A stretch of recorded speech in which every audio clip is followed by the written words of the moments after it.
Hello guys, so for today's video, i-review natin tong CypherRock wallet na natanggap natin. Of course, maraming mag-a-ask kung paano tong CypherRock, ano yung review natin since tong CypherRock is bago to sa market sa hardware wallet. Bagong-bago tong product na ito. I-review natin siya, i-check natin. And then balita ko rin guys, tong CypherRock is seedless price na siya. Ibig sabihin, hindi na natin kailangan mag-save ng mga words dyan sa kahit saan, tapos malulos yung mga words na yon. And of course, if malulos yung wallets na yon, mawawala yung ating mga assets. Unique tong wallet na to ha. I-unbox muna natin to. Papakita ko rin sa inyo kung ano yung website nila. So dito ko lang siya inopen, tapos di ko na to na-open since naka-seal pa siya, no? If titingnan natin yung product niya, ito yung box pala.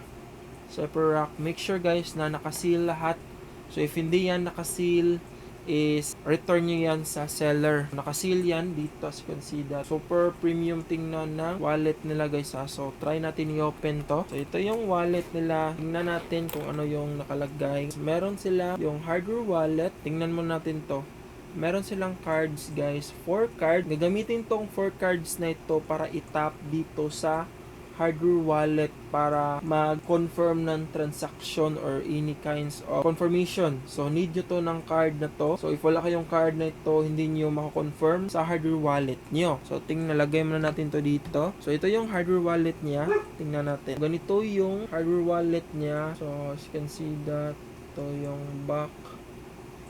Then, yan. Then, yan. Then, meron siyang parang joystick. So, ito na joystick to guys, pwede to 5 daw to eh, then pwede to 4 click din. Titingnan natin, meron siyang screen dito, then meron siyang USB. So meron din tayong USB niyan, so lagay muna natin dito. Then meron nakalagay dito na get started.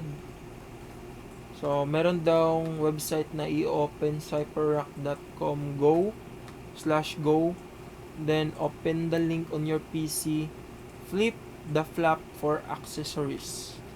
So, dito sa likod naman is meron siyang accessories. So, ang yung accessories isa niya is to strap ata to. Then, meron din siyang USB cord para makonect sa PC natin. And of course, di yan mawala yung manual. Then, meron din silang sticker. Then, meron pa pala ditong OTG ata to guys eh. So, meron siyang OTG para to sa cellphone mo. Naka Type-C siya. Type-C. Then, dito sa likod is USB para siya makonect sa mga saksakan. So, sabi doon sa website guys, para makonect mo yung wallet mo, need mo siya, magpunta muna kayo sa website nila. Meron doon nakalagay na /go. So, CypherRock/go. Then, i-connect mo yun, i-setup mo muna to.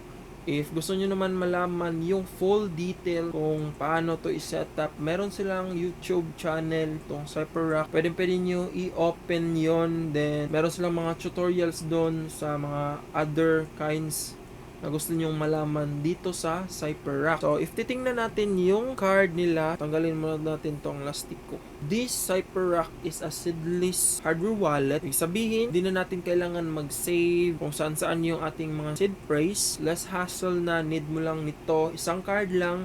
Then, pwede mo na ibigay yung ibang card sa mga family mo or someone para maka-access sila sa hardware wallet. So, if mawawala tong apat na to, hindi mo na magagamit yung wallet mo since tong card na to is need to access the hardware wallet. And then guys, ang nakaganda din sa wallet na ito, if bibili kayo under our link, meron kayong malaking discount. Meron kayong promo code na NEEDINPUT para avail kayo in the cheapest price ng Cypher. Marami pa tayong gustong i-share about sa CypherRock.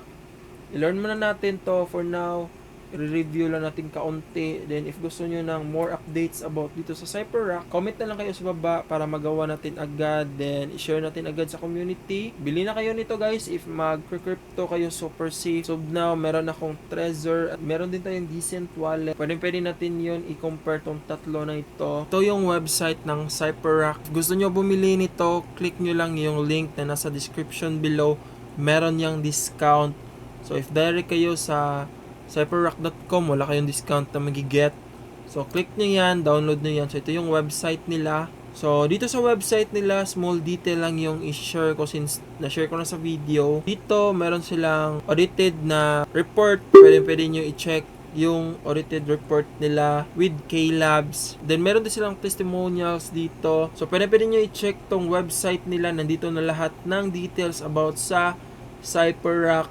So, if gusto nyo malaman naman kung paano i-set up, meron din silang tutorial doon. Pwede nyo naman i-check sa website nila. If gusto nyo naman malaman about yung detailed talaga na information about these CypherRocks, pwede nyo i-check yung white paper nila. Nandito na din. Since itong CypherRock is magandang hardware wallet to, pwede nyo to i-consider as one na need nyo if nagka-crypto kayo since dito seedless na nga sila. So, ayun lang guys. So, I hope you learned something in this video. And if this video nakatulong sa inyo, please consider like, share, comment kayo sa baba. If you have any question, suggestion, correction, comment din lang sa baba. And don't forget to click subscribe and notification bell para palagi kayong updated sa upcoming videos natin guys. So, ayun. Pa-peace.